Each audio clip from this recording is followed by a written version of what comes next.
Emma has gone to run off a few more handouts for us. So if you do not yet have one, do not despair. One is coming for you. On the handout, most of what I have there is the lengthy pieces from General Convention because they're hard to read on the screen. It's a lot of text. So we won't get there just yet either way. So those are on the way. It's good to be with y'all this morning and celebrate our final Sunday in Pride Month by talking about LGBTQ history in the Episcopal Church. This is something that is important to me because it has made a path for my ordination and marriage, and I think is important for the overall life of the church. We learn from the diversity of God's people and by being together in community. So hopefully this will show us a little bit about how we've gotten to where we are now and perhaps what's next for the Episcopal Church. First, it's always good to begin in prayer. This is a collect that I wrote as I sort of meditated on pride, and there's a beautiful icon of Marsha P. Johnson, one of the real icons of the LGBTQ movement at large. Kelly Lattimore has done many icons of sort of secular figures that have had deep spiritual impact. Let us pray. God of creation, who made the diversity of genders, sexualities, and expressions of identity, be with us as we celebrate your children in the LGBTQIA+ community. Keep us mindful of the many saints you have sent before us, who have paved the way for the flourishing you desire for all your people. May we come to know your expansive nature as we live amongst the beauty of your creation. In the name of the parent, child, and Holy Spirit. Amen.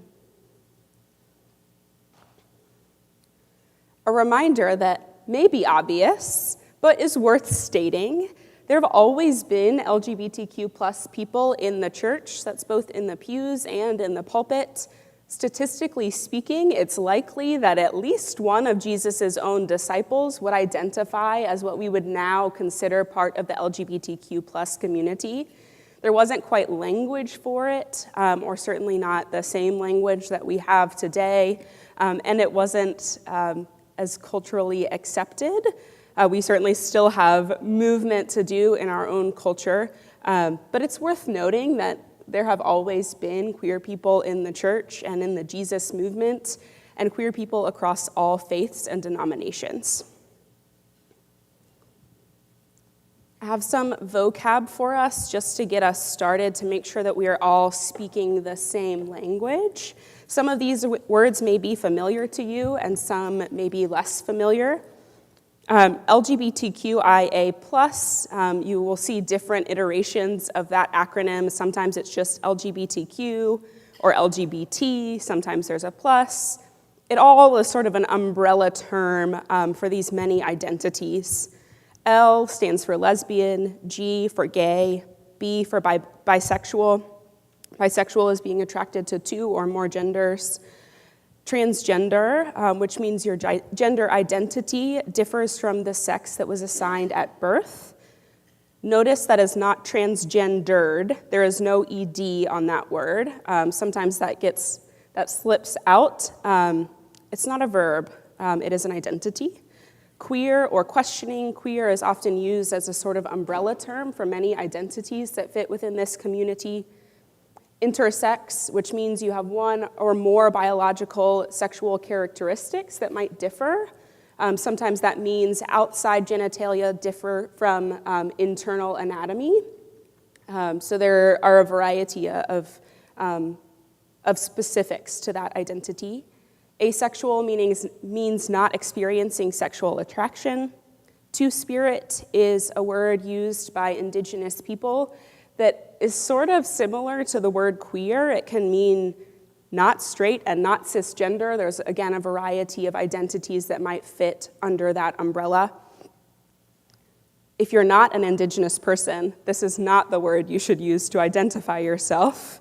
Again, that may go without saying, but just as a gentle reminder not to appropriate those terms. And even if someone is Indigenous, they may not use this word to identify themselves. Remember that it's always good to use the language that a person would use to describe their own person rather than picking language for them. it's always helpful to ask. You're always welcome to ask. Gender expansive and gender non-conforming, gender fluid.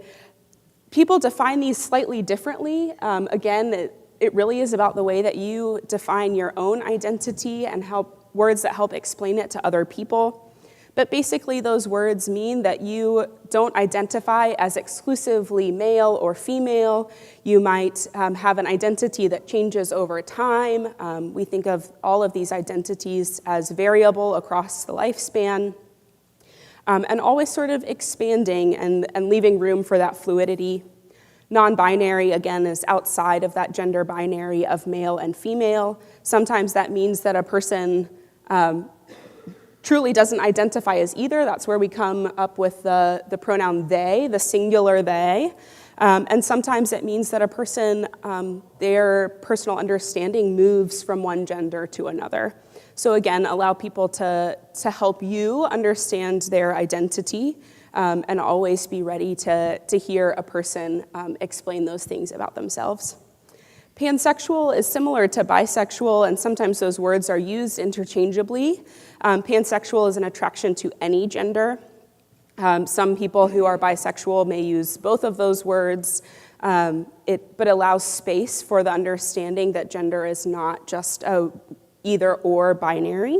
But often when people say bisexual, they mean the same thing. Are there any questions about that so far? Just to make sure we're speaking the same sort of language about all of this.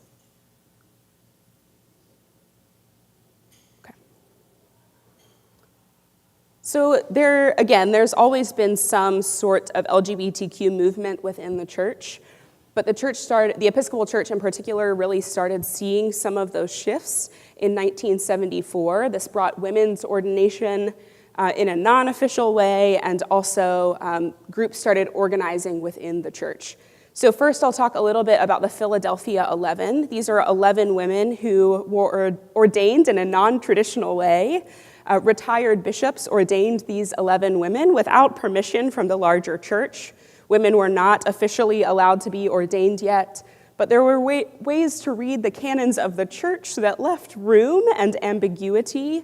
One of those times that assuming that men alone had the right to ordination meant that people could be a little expansive with the way they read things. Those assumptions got in the way of the church and meant that these retired bishops felt that it was within the canons and within their right to ordain these women, real trailblazers in the church. And over the years, their own identities became more known, and many of them came out as lesbian, queer, different identifying words that each of them use. But several of those women later, we found out that they had other intersectional identities that made a difference in their ordination and in their lives. Also in 1974, Louis Crew founded Integrity USA. It was a group within the Episcopal Church that helped to organize LGBTQ people and their allies to work for the full inclusion of LGBTQ people in the church. That's a picture of Louis Crew. There actually is a resolution for General Convention this year that is just about celebrating his legacy and the many things that he has done for the church. So it'll be interesting to hear conversation about that. I don't think there will be any debate about the need to celebrate him, but those sorts of resolutions always bring out really wonderful conversation about the saints of our tradition. General Convention 1976 is where shifts really started happening canonically. This is when women received the right to ordination in the Episcopal Church.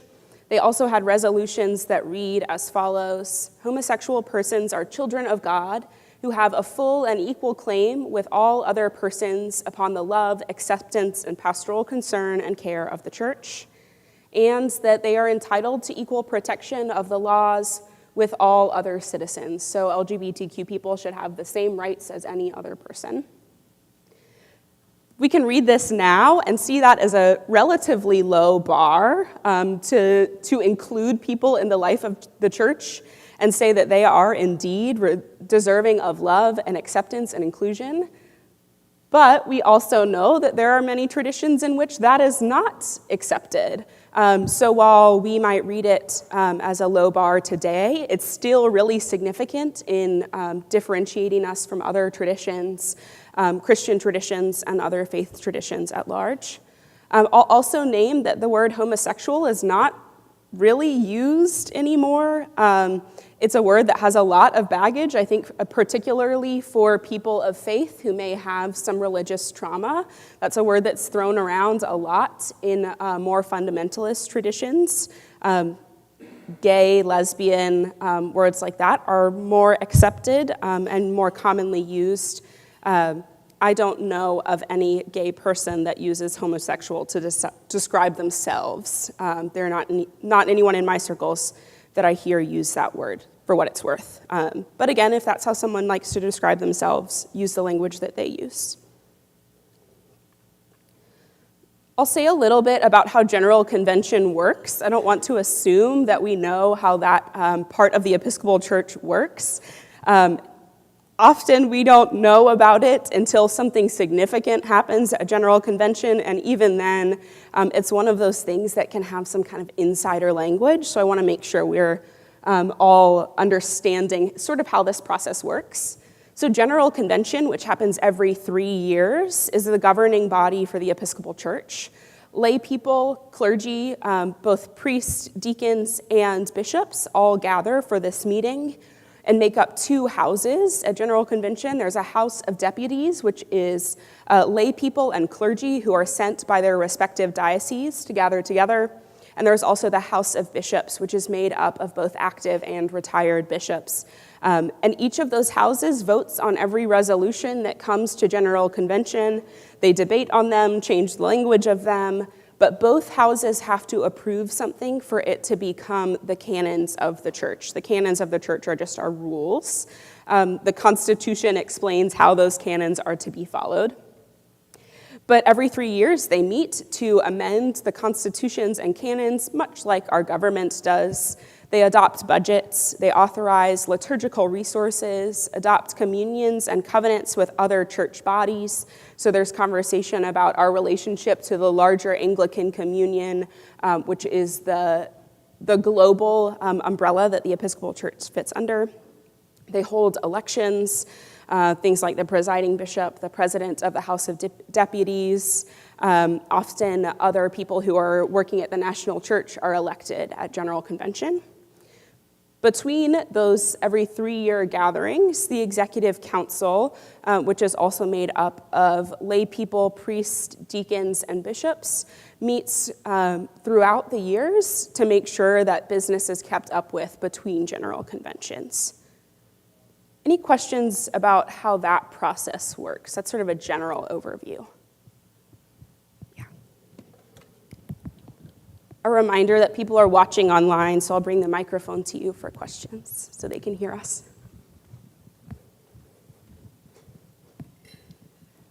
General Convention is global?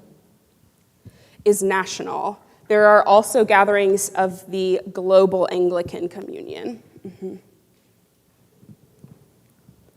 Anything else about General Convention or things we've said thus far? Yeah. How does the global government of the church interact with General Convention? Yeah. General Convention is its own body that governs the Episcopal Church. And decisions that are made at General Convention will then be conveyed to the larger body. People might be elected to go to those Anglican communion gatherings at General Convention. But the Episcopal Church governs itself under the umbrella of the Anglican communion. So we always consider the sort of ethos of the General Communion as we talk about things for our specific denomination, as it shows up in the United States and other provinces of the Episcopal Church that we hold. So it's sort of a convoluted relationship, I'll admit, but we like to think about how we fit into the larger body of the church. Yeah. We could have another class about how all of that structure works. Yeah. Yeah. Yeah. Anything else? Okay. General Convention is coming up in just a couple of weeks this year. It was supposed to be in 2021. You'll notice as we go through some of these dates, you'll see that every 3-year sort of markers, we're a year off. So we'll have it this year, and then we'll have it in 2024 to regain our original schedule. So they'll be in Baltimore in just a couple of weeks, and our own Samantha Claire will be there. We've skipped several years and are now in 1994. Conversations continued throughout that interim, but this is the next point where a resolution is received at General Convention and passed. In 1994, General Convention agreed that no person should be denied rights in the life of the church because of their race, color, ethnic origin, national origin, marital status, sex, sexual orientation, disability, or age, except as otherwise specified. The otherwise specified defines adult as a person 16 and up in the church, so that's how they clarify who is serving as a child of the church and who's serving as an adult in the church. There's not other asterisks to things that would exclude these groups of people. It really is almost exclusively age. Same thing with ordination, basically the same language related to ordination as deacon, priest, or bishop. That same thing, otherwise specified, has to do with age, and no right to ordination is established. No one has the true right to be ordained in the church. You do have to go through a lot of processes to get there. There's formal discernment process where you're sort of evaluated by a team of people in the church. So you can't just march to your bishop's office and say, I will be ordained this year. It doesn't work that way, so that's what that no right to ordination means. But sadly, it's also meant that there are bishops who have their own opinions about women in ministry, about LGBTQ people in ministry, and have used that language as a way to block those people from being ordained. There are fewer and fewer of those bishops, but they do still exist. Luckily, there are other bishops who will gladly take those people in and make sure that they are ordained if there's agreement that that person is called to ordained ministry. Questions about those? This is a big shift in the Episcopal Church in 94. And again, something that we can now see in the life of the larger Episcopal Church and say, yeah, of course. But it's something that really distinguishes us from many other traditions, something that's really important about our tradition. And part of why I'm Episcopalian.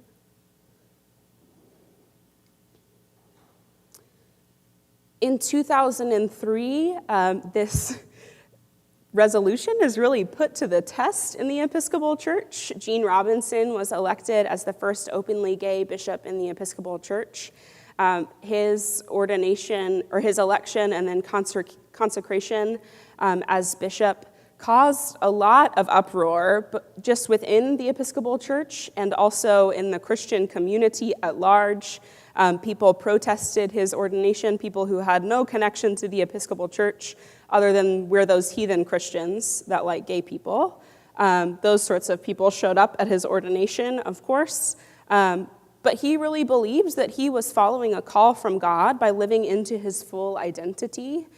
He's talked about his divorce from his ex-wife as a really holy discernment process and setting up a holy divorce in his language, really making sure that it was clear that there was love still there, but he wasn't able to live into his full identity in that relationship. I think he has a lot of great writing about his experience as a gay man in the church and particularly as a gay bishop in the church. He asked these 3 questions at the bottom during the process of his election. He asked these about the church. Can we live together while we fight? Again, there was controversy around his ordination, and there's always something bubbling up in the church. We are human, so we do fight. But can we live together and love one another as we do that? Can we still be in real relationship in the process? Will our children have Will our faith have children? Will there continue to be more generations in the church at large and in the Episcopal tradition? And are we people in community, or are we creating an us versus them dynamic? And he makes it really clear that if we are creating an us versus them dynamic, we've missed the point, and we may not be following Christ. Questions about Gene Robinson? I know plenty of you were around the church at that point in time, so you may have anecdotes to share too. A really significant move, something that is marked as a real turning point in the church. Passing resolutions at General Convention is one thing, seeing them in action is another.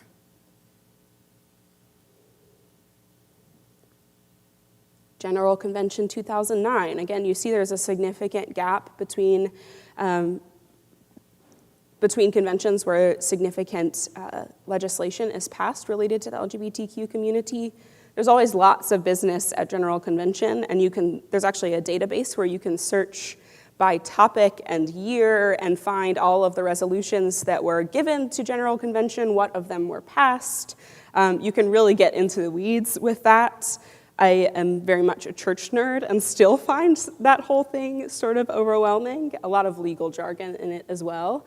But these are the years where we see really significant legislation as it relates to the queer community. At the 76th General Convention in 2009, they agreed to support legislation that prohibited discrimination, government legislation, not just within the church, that prohibited discrimination and treated physical violence inflicted on the basis of a person's gender identity or expression as a hate crime. And additionally, they amended those resolutions we looked at from 1994 to include gender identity and expression in addition to sexual orientation. Questions about General Convention 2009? All right. So then we see where our nation's politics and the changes in law in the nation also impact the Episcopal Church. The Episcopal Church to this point had said, there was some room for LGBTQ marriage, but it wasn't officially legislated in the church. So generally those gay and lesbian people, and primarily it was just gay and lesbian people or bisexual people who were being ordained at that point, many of them were sort of forced into a life of singleness and chastity because of their identity. If they weren't legally able to be married, then they weren't married in the church. It gets sort of complicated as you see that lived out. But then the SCOTUS decision was released that named that the 14th Amendment required same-sex marriage to look the same as any other marriage in our nation. And just a few days later, at General Convention 2015, the church voted to have the clergy of the church follow the laws of the state and the nation as it relates to the civil status of marriage. There was no requirement to follow that in 2015, but simply that clergy may conform to the laws that surround them. There also was a resolution to ensure that there was liturgy and music for those marriages, and also other changes for the Book of Occasional Services, which is like the Book of Common Prayer. It's a supplement that includes liturgies that you don't use quite as often. And one of those liturgies that will be in the upcoming revision of that book is a right for a change of name. So they voted to make sure that those rights existed and were available to people. They're all available online if you want to look at them.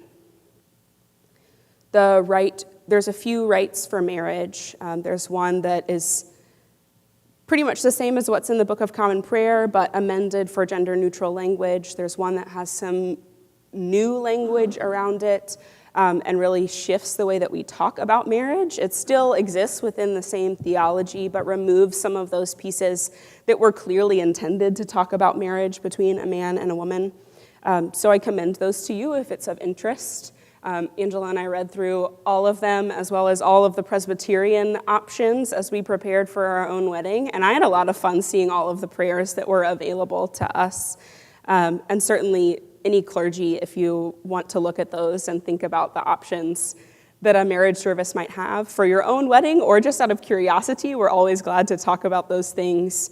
We love reading the rubrics of the church and seeing how things can fit together. Again, clergy are sort of nerds about these things. Yeah, Haley, coming with the microphone. I don't know where I put it. Oh, here it is.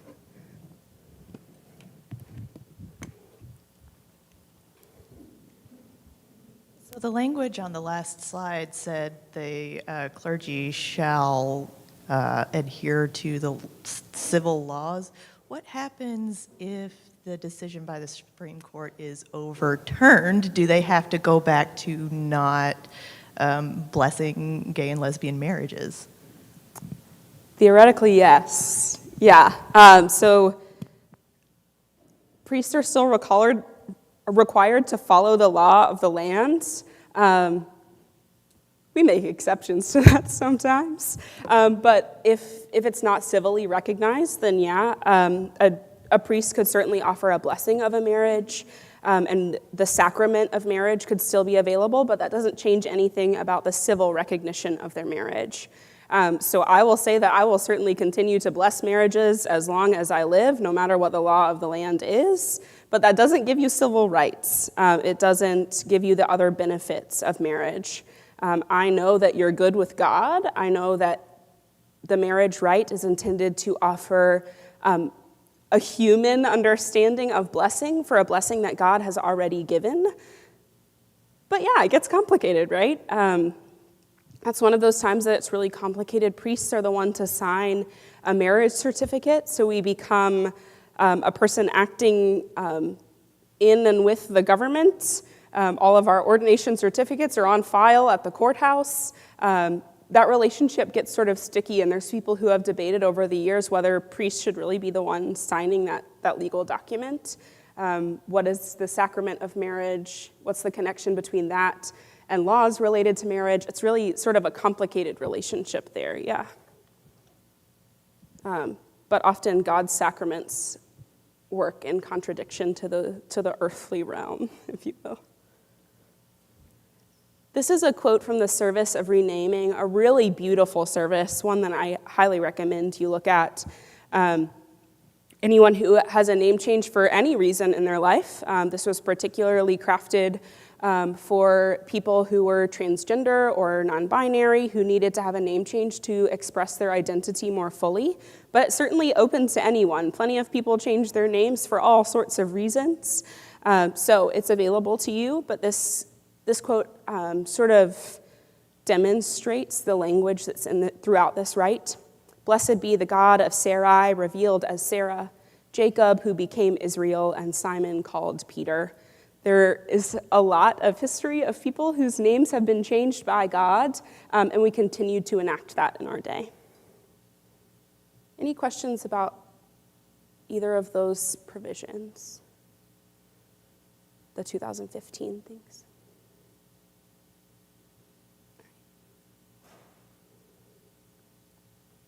2018, this is where things get really sticky. Again, the difference between resolving to do something at General Convention and then seeing it in action. It was clear that there were bishops that were stopping the way for people to be married in the church, and as I named, stopping the way for ordination as well.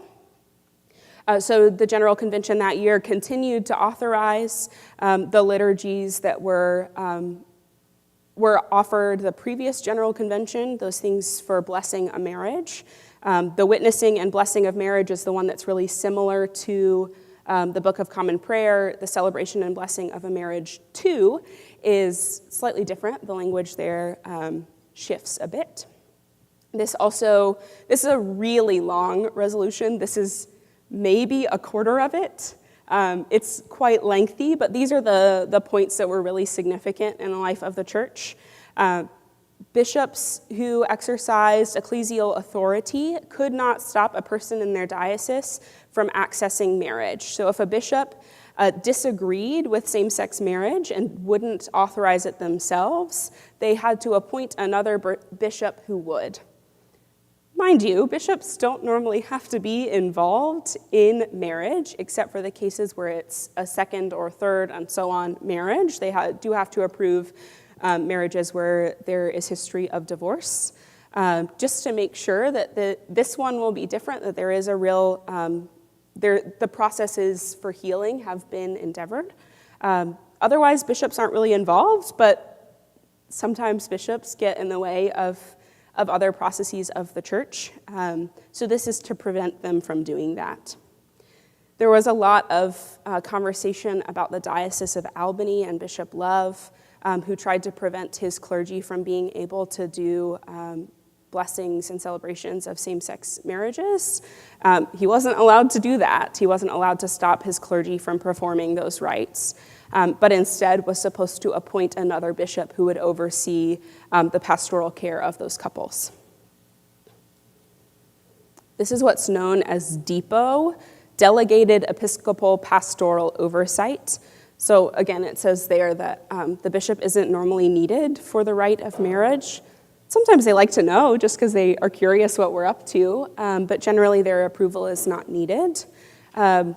Albany, the Diocese of Dallas, and Central Florida were places where this got really sticky and complicated. They have relationships with other bishops who do oversee those rites. The Bishop of Missouri oversees a lot of things for the Diocese of Dallas, for those churches that do allow for same-sex marriage.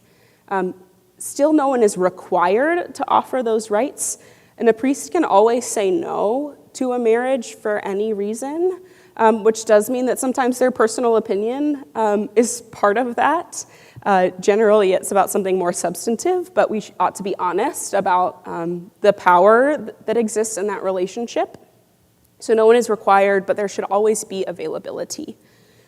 Susan Russell names that this sort of understanding of marriage and the pastoral oversight thereof is still really unequal. If you have to find another bishop to offer pastoral oversight, you're having to jump through hoops that another couple would not, which gets in the way of the real aim of those resolutions, which are that all people should have the right to marriage the same way in the church. So there's still some work to be done there for sure. Questions about DEPO. This is something that gets really complicated and confuses many of us, myself included. Okay.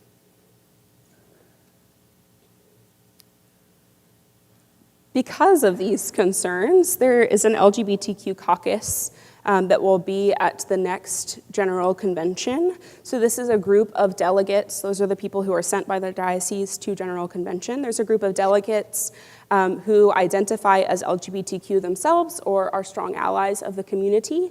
And they're going to speak on behalf of LGBTQ Episcopalians. Again, Susan Russell is quoted as saying that this is a real aim to be honest about and be able to celebrate the progress we've made, but also to own how much work there is left to do. We still have work to do, that is for certain. Gay Jennings, the president of the House of Deputies, names that caucuses are the lifeblood of General Convention. These groups really help bring a lot of legislation to General Convention. They help to name the concerns of the people of the church and offer a really loud, united voice about those problems that we experience in the church. There's also a People of Color caucus present at General Convention. That's been true for a couple General Conventions. And they called for things like a racial justice audit of the Episcopal Church, which was released in 2021. So often it takes people sort of organizing among themselves and having that collective power to speak to General Convention and the church at large about those concerns. So I know that LGBTQ caucus will work on those concerns, like that still unequal access to marriage in the church. As I said, General Convention is just a couple of weeks away, and this is the list of things that will likely come up at General Convention, all of the legislation that has been offered for conversation amongst those groups. I'll note that General Convention is significantly shortened and condensed because of COVID concerns. So there are people who might have wanted to offer testimonies that are non-essential, as in they're not delegates, so they're not able to be there anymore, and business will be condensed in a way that may not allow for as full of conversation as we might like. There are many, many resolutions that are put before General Convention. You'll note this is just category D, and it goes up past 96. So there's, of course, A, B, C, D. I don't think there's an E, but there could be. So that just tells you how many things are being discussed at General Convention, and these are just a sampling of them. A task force on LGBTQ inclusion, part of the goal of that task force is to also do an LGBTQ justice audit, just like there was a racial justice audit, to see where we really are as the body of the church, and to make sure we have a clear understanding.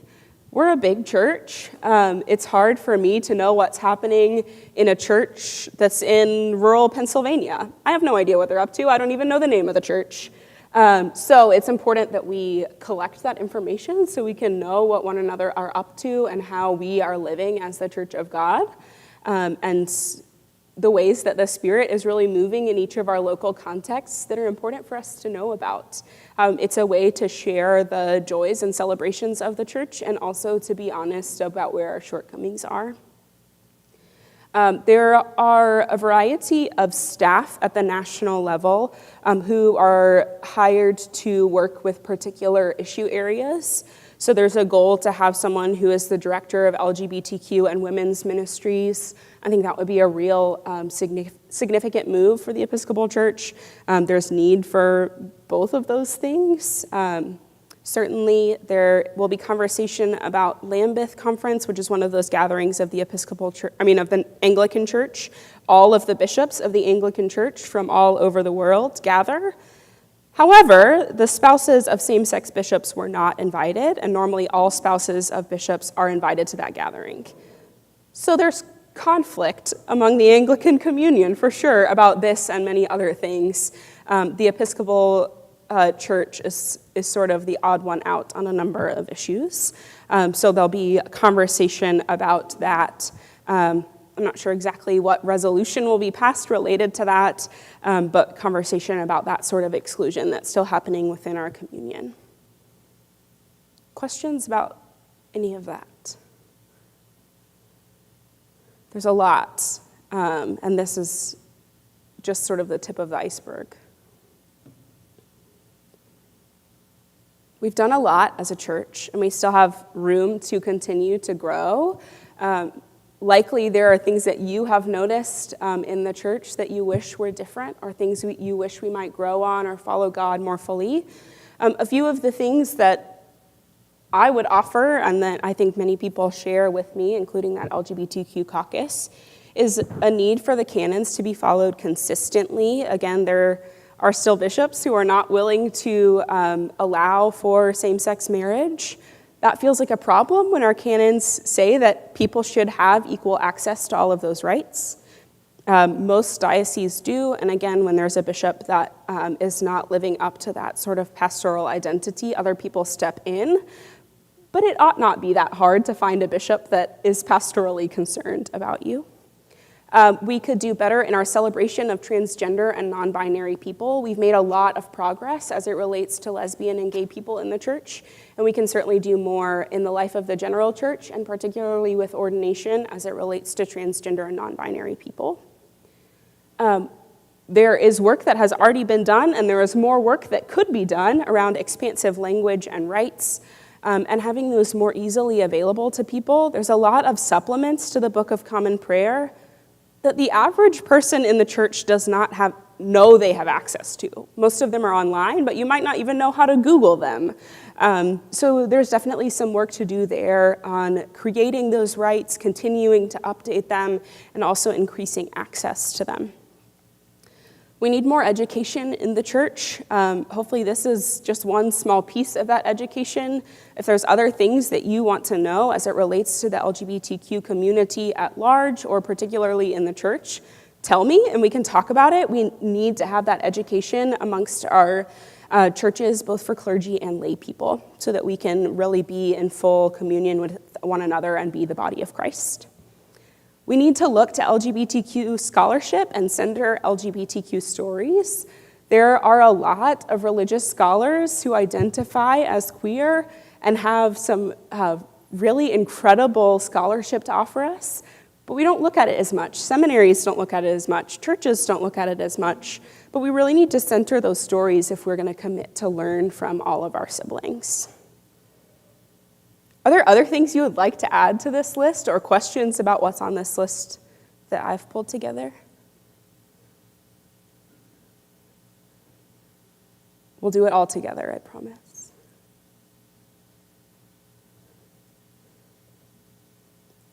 I'll end on a moment of celebration. Today is 1 year that I have been an Episcopal priest. Thank you. So it feels really poignant to be able to talk about LGBTQ history in the church on this orderversary, as we call them. It's a big win for me personally to be able to be a priest and live fully into my identity, to be married to a queer pastor. That's a big deal. It's a big deal that that's welcome in the church, something that I certainly have a lot of pride about personally in our tradition in the Presbyterian Church, USA, to be clear. But it's also an indication of where the church is headed. There are a lot of people like me who are being ordained. I am young, I am a woman, I am queer, and I was ordained and here and thriving in ministry. That's something to celebrate and something for us to continue to uplift in the church. So I just want to end on that celebration. This is from Pride a week ago? Was it only a week ago? So this is from Pride. Many people from our church gathered together to celebrate with our Rainbow Jesus. It was a lot of fun. So we do certainly have things to celebrate in the church. Yeah, Rainbow Jesus is still here for us to admire. Any questions, things you'd like to share about your own experience, things to offer for the good of the order?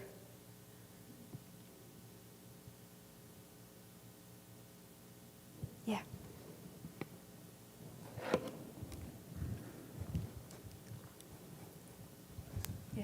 I think, too, I didn't grow up Episcopal. In fact, I grew up Southern Baptist.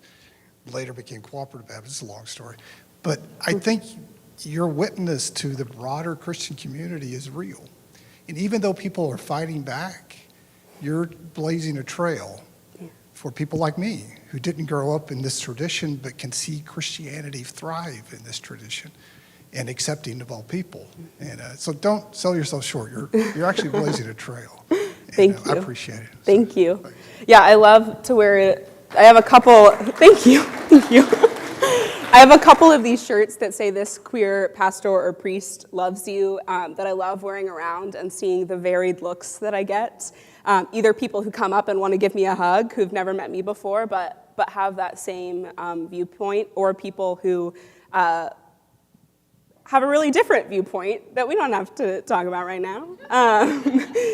But thank you, I appreciate that. It's a real honor. Anything else? One, super glad you're here. I think I just want to name, because I think sometimes St. Paul's, we get in our bubble, especially in Northwest Arkansas, that is fairly open and affirming.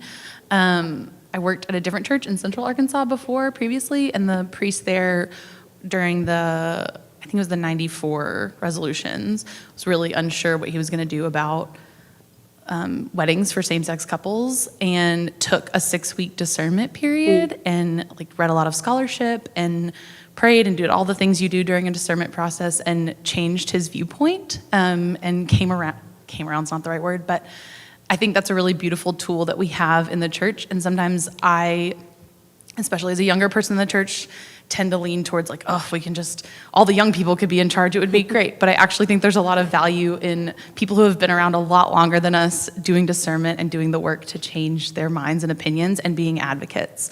So I just want to name that exists in our community, and it's a really beautiful thing when it can happen. That's the body of Christ at work. Yeah, it's true.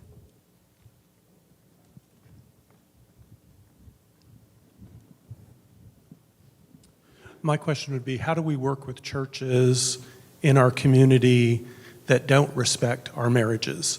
How are we in communion with them? How do we partner with them? And because to me it looks like when we do that, we're taking away from the livelihood of us in doing that. Yeah, it's a complicated thing, and certainly a task that doesn't rest on LGBTQ people alone. That's a space where our allies are really needed, people who have perhaps a little less personal tie to it. I mean, we all are connected to this in some way, but it's a lot of emotional labor as a queer person to go and try and be in relationship with people who hate me because of my identity and my ministry. So that's an important thing for our allies to be a part of. I think it's also acknowledgement that this is slow work, which is hard. Like, I want us to just be there already. And even once we get there, there's going to be more to be done. We're always evolving, and that's a great gift. But it is slow work, and it takes real relationship, deep relationship. And oftentimes it's those relationships that we have with a person where they're like, I really like you. And there's this thing about your identity that I struggle with, but we're in relationship, so maybe I need to learn. There's some of those tensions where oftentimes it takes a person being in relationship with a gay person to realize we're kind of all right. I wish I could say it more excitedly than that, but for some people, kind of all right is a big step.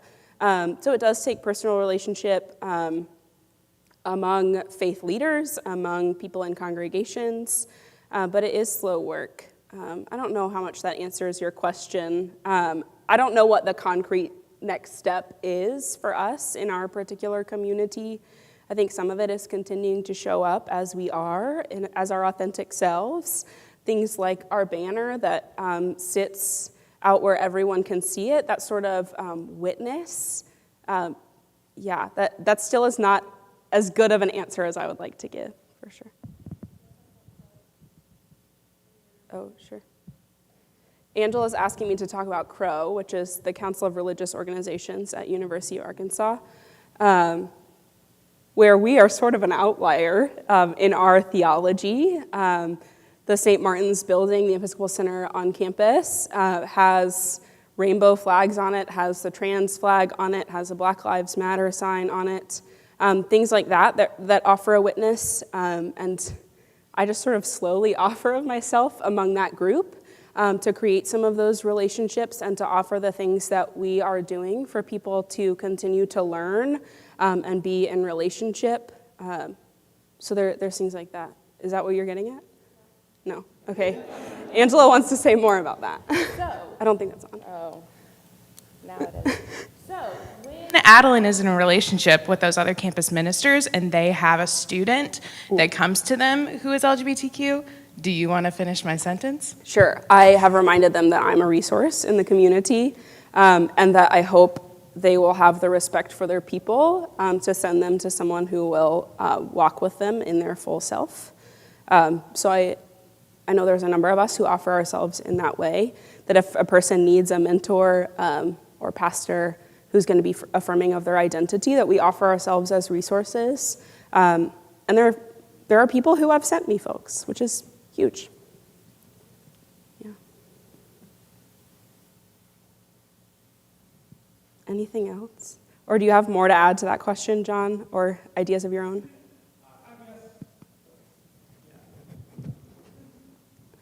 I know you have a lot of wisdom in this area, too. So I just wonder how we work with a church whose doctrine says that marriage is only between a man and a woman, and we're in a relationship with that church. How does that... I see what you're saying. Yeah. You know what I mean? It feels... Yeah, people we're already in sort of a partnership with. Yes, and Yeah. it feels icky that we're in a partnership with someone that doesn't respect our members. Yeah, I think I now better understand what you're saying. There are churches that we are in relationship with for other reasons, outreach being one of them. We do a lot of outreach in the community, which means we inevitably work with people who are different from us and hold different theology. It's hard, right? It's hard to know that there are things about ourselves that are not fully welcome in those partnerships, and yet there are things that we want to do in service of God that put us in those places. And sometimes I think it means that we do have to pick and choose as individuals what things we can be a part of. Sometimes it is really painful to be part of things where we don't feel like we're fully welcome. It's a risk to be a part of those things, so some of that I think is on a personal level. Some of that is, again, when we are in relationship with people and continue to bring our full identity as St. Paul's and as Episcopalians, that process does do a lot for the life of what I call the Big C Church, which is all of us Christians in the world. But it is hard. Yeah, it's hard to be in partnership with people who we have some of those really significant differences. But I think it's a matter of sort of parsing out, like, what is the work of God in this particular moment? And sometimes doing outreach and using our resources together is one of those things that gets hard. I also like to remind myself, try and remind myself sort of the perspective of the people that I'm working with and their own journey and their personal lives and traditions. There are many traditions that for a variety of reasons, it's going to be much harder for them to find a stance of openness and inclusion. That's part of what happens in the Anglican Communion. The Anglican Communion largely exists because of colonization.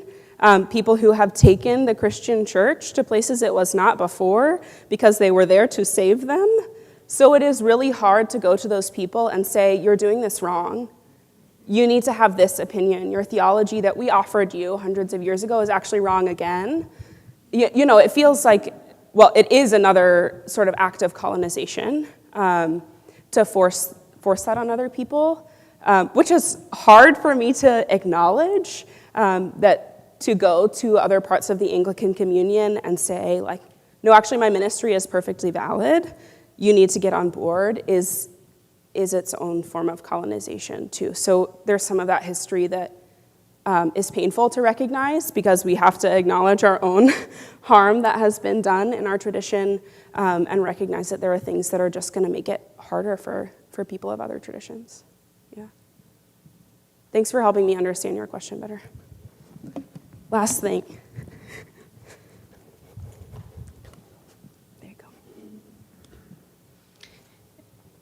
So many things have been zipping through my mind while you've been talking about this, but I was reminded, I mean, this is, I think when the Soviet Union was still in place, there was a reason why the ballet traveled here and we sent our ballet there, you know, and first you find something in common, and as much indigestion as it may cause to work with other churches or work with individuals, the starting point is always find some commonality, find something. And I'm talking to myself here, not preaching to you all, because I'm struggling a lot right now.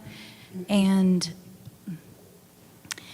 again, another thought that zipped by in today's lesson, I think Jesus said, or God said, I don't remember which part of the Bible it was from.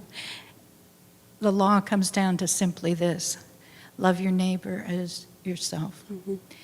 And like you said, it's horribly complicated, and you can get overwhelmed with it. I get overwhelmed with it, but it's actually simple.